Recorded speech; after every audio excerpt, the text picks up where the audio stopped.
Hi, this is Lemmy with RevZilla, here to talk to you today about how the Harley engines got their names. Now, if you've been riding a motorcycle for longer than about 4.5 seconds, you probably understand that Harleys aren't always referred to by their model, but instead often referred to by the engine that resides between their frame rails. Now, before we get too deep into things, you should understand that just about every engine name ends in head.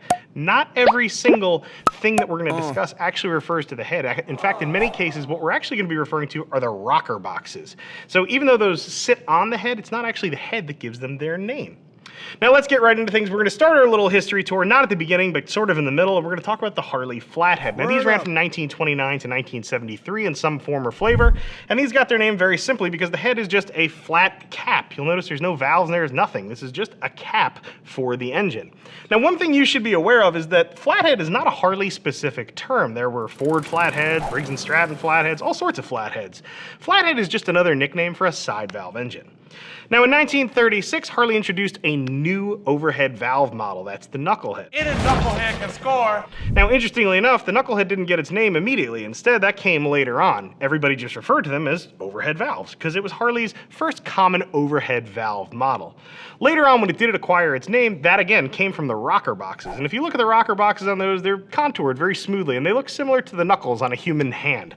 In 1948, running all the way to 1965, we have the Panhead. So this is a rocker box off of a Panhead. And if you ask me, this is probably the rocker box that most closely resembles its name. If you look at this thing, this looks just like Mom's cake pan. I love you like a fat kid love cake. That's a Panhead.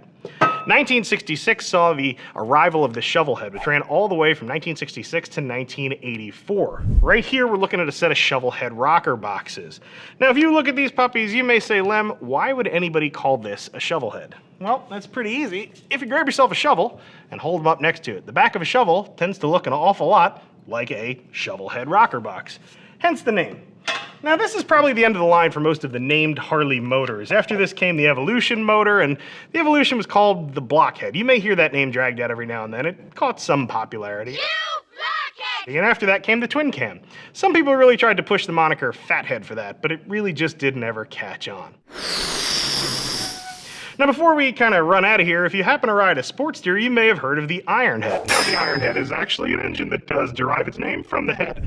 The heads on an Ironhead Sportster truly are made of iron. Now that name, again, didn't come about until later when there was a need to differentiate the Ironhead Sportster from the later bike, the Evolution Sportster. So if you hear an Ironhead, you know that that's going to be a sporty.